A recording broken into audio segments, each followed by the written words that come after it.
Hi friends, welcome to our channel. இன்றைக்கி நம்ம என்ன வீடியோ பார்க்க போகிறோம் அப்படின்னா, டாப்பில் வந்து எப்படி ஓப்பன் வந்து ஸ்டிச் பண்ணலாம் அப்படின்னு சொல்லி தான் பார்க்க போகிறோம். நார்மலாக நம்ம வந்து ஓப்பன் ஸ்டிச்சிங் பண்ணுறதை விட இது வந்து ரொம்பவே ஈஸியான மெத்தடு.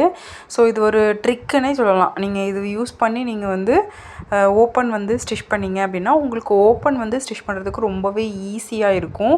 ஏன்னா நிறைய பேருக்கு டாப்பு ஸ்டிச் பண்ணுறதுல ஓப்பனில் தான் வந்து எனக்கு சரியாகவே வரல, எப்படி பண்ணுறதுனே எனக்கு தெரியலை, அந்த ஷேப் வந்து கரெக்டாக வரமாட்டேங்குது, சுருக்கம் வருது. ஸோ இந்த மாதிரி நிறையா ப்ராப்ளம் இருக்கும்.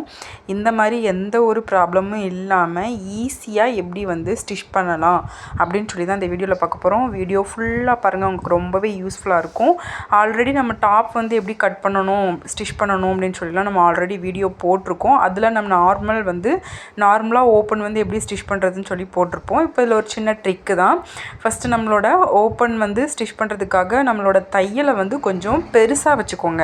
நார்மலாக நீங்கள் எல்லாமே ஸ்டிச் பண்ணுறதுக்கு என்ன வைப்பீங்களோ அதை விட இருக்கிறதுலையே பெரிய தையலாக வச்சுட்டு நம்ம ஓப்பனுக்கு வந்து ஒரு 1 இன்ச் வந்து நம்ம விட்டுருப்போம். நீங்கள் என்னோடய கட்டிங் வீடியோ பார்த்தீங்கன்னா தெரியும், மேலே இருக்கிற ஷேப்புக்கு எவ்வளோ விட்டுருக்கேன், ஓப்பனுக்கு எவ்வளோ விட்டுருக்கேங்கிறது உங்களுக்கு தெரியும். ஓப்பனுக்கு வந்து நான் 1 இன்ச் வந்து விட்டுருக்கேன் மடித்து ஃபோல்ட் பண்ணுறதுக்காக. அந்த 1 இன்ச் வந்து மார்க் பண்ணி வச்சுக்கோங்க. கரெக்டாக அந்த ஓப்பனுக்கு ஒரு கட்டிங் கொடுத்து வச்சுருக்கேன்னா அந்த ஓப்பன்லேருந்து கீழே 1 இன்ச் மார்க் பண்ணி நம்ம பெரிய தையல் வச்சு இந்த மாதிரி அந்த 1 இன்ச்சில் வந்து ஒரு ஸ்டிச்சிங் வந்து கொடுத்து எடுத்துக்கணும். மேலேருந்து கீழே வரைக்கும் ஸ்ட்ரெயிட்டாக வந்து ஒரு ஸ்டிச்சிங் வந்து கொடுத்துக்கோங்க. பாருங்கள், நம்ம வந்து ஸ்ட்ரெயிட்டாக வந்து ஒரு ஸ்டிச்சிங் வந்து கொடுத்து எடுத்தாச்சு. ஃபஸ்ட்டு ஸ்டெப்பு இது தான்.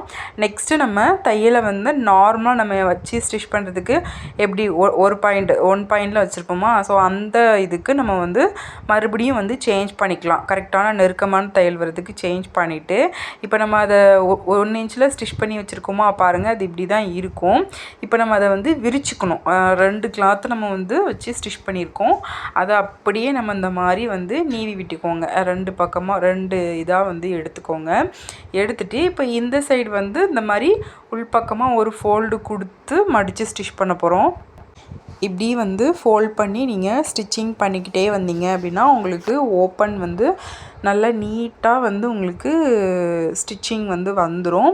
நீங்கள் நார்மலாக வந்து இந்த மாதிரி ஸ்டிச்சிங் எதுவுமே போடாமல் நீங்கள் மடித்து ஸ்டிச் பண்ணும்போது சுருக்கங்கள் வந்து வரதுக்கு சான்ஸ் இருக்குது. பட் இந்த மாதிரி நீங்கள் ஸ்டிச் பண்ணுறீங்கன்னா உங்களுக்கு சுருக்கம் வந்து வரவே வராது. நீங்கள் 90% வந்து உங்களோட சுருக்கத்தை நீங்கள் வந்து அவாய்ட் பண்ணிக்கலாம்.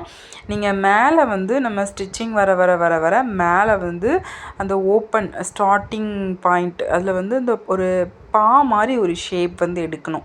சுடிதார்னாலே அந்த ஓப்பனில் பா மாதிரி ஒரு ஷேப் எடுக்கணும். அது நிறைய பேருக்கு ரொம்ப கஷ்டமாக இருக்கும். பட் அது ரொம்பலாம் கஷ்டம் இல்லை. நீங்கள் வீடியோவில் பாருங்கள் நான் எப்படி எடுக்கேன் அப்படின்ட்டு. உங்களுக்கு அவசரமே வேணாம், ரொம்ப பொறுமையாக நீங்கள் வந்து ஹேண்டில் பண்ணுங்கள். நீங்கள் கரெக்டாக ரெடி அளவு விட்டுருப்பீங்களா, ஸோ அந்த ரெடி அளவு வந்ததுக்கப்புறம் கரெக்டாக அதுலேருந்து ஒரு 1/4 இன்ச் பக்கம் நீங்கள் மேலே தள்ளி ஸ்டிச்சிங் கொடுத்துட்டு அதுக்கப்புறமா நீங்கள் பா கொடுத்தீங்க அப்படின்னா உங்களுக்கு அந்த பா வந்து நீட்டாக வந்து உங்களுக்கு ஃபினிஷ் ஆகி வரும். அந்த பின்னாடி இருக்கிற நீங்கள் அந்த கிளாத்தை அந்த பக்கம் ஃபோல்ட் பண்ணி முடிச்சுட்டு இந்த கிளாத்துக்கு வரும்போது இந்த கிளாத்தில் இருக்கிறது வந்து உள் பக்கமாக நம்மளுக்கு அதோட சேர்த்து ஸ்டிச்சிங் ஆகாமல் மடிச்சிடாமல் கரெக்டாக பார்த்து வச்சு மடிச்சுக்கோங்க. பாவை வந்து நீங்கள் வீடியோவில் பார்த்தீங்கனாலே உங்களுக்கு வந்து ஓரளவு புரியும் நான் நினைக்கிறேன். அந்த ஓப்பனுக்கு ஒரு 1/4 இன்ச் பக்கம் நீங்கள் மேலே தள்ளி ஸ்டிச்சிங் கொடுத்தீங்கன்னா அந்த பா வந்து உங்களுக்கு பெர்ஃபெக்டாக வந்துடும். அப்படியே நம்ம டர்ன் பண்ணி அந்த பாவை வந்து ஸ்டிச்சிங் கொடுத்துட்டு அப்படியே நம்ம நெக்ஸ்ட்டு சைடு இன்னொரு பக்கம் நம்ம வந்து மடித்து ஃபோல்ட் பண்ணணும்ல, அதை வந்து நீங்கள் நீட்டாக இந்த பக்கத்தில் எப்படி மடித்து ஃபோல்ட் பண்ணி எடுத்தீங்களோ அதே மாதிரி அந்த பக்கத்தையும் வந்து மடித்து ஃபோல்ட் பண்ணி எடுத்துக்கிட்டீங்க அப்படின்னா உங்களுக்கு ஓப்பன் வந்து ரெடி ஆகிடும். ஸோ அதுக்கப்புறமா அந்த சென்டரில் இருக்கிற தையலை பிரித்து விட்டிங்கன்னா உங்களுக்கு நீட்டாக ஓப்பன் ஈஸியாக வந்து நீங்களும் ஸ்டிச்சிங் பண்ணிக்கலாம். இந்த மெத்தட் வந்து யூஸ் பண்ணி இனிமேல் நீங்கள் வந்து ஓப்பன் ஸ்டிச் பண்ணி பாருங்கள். உங்களுக்கு ரொம்பவே ஈஸியாக நீங்களும் வந்து ஃபினிஷ் பண்ணலாம். ஸோ அவ்வளோதான், நம்ம வந்து ஓப்பன் வந்து ஃபினிஷ் பண்ணியாச்சு. உங்களுக்கு இந்த வீடியோ வந்து யூஸ்ஃபுல்லாக இருக்குது அப்படின்னா கண்டிப்பாக லைக் போடுங்க, மற்றவங்களுக்கும் ஷேர் பண்ணுங்கள். இந்த மாதிரி டெய்லரிங் பற்றி நீங்கள் நிறைய தெரிஞ்சுக்கணும்னு நினைக்கிறீங்கன்னா நம்மளோட சேனலை மறக்காமல் சப்ஸ்கிரைப் பண்ணிக்கோங்க. நெக்ஸ்ட் வீடியோவில் பார்க்கலாம். பாய்.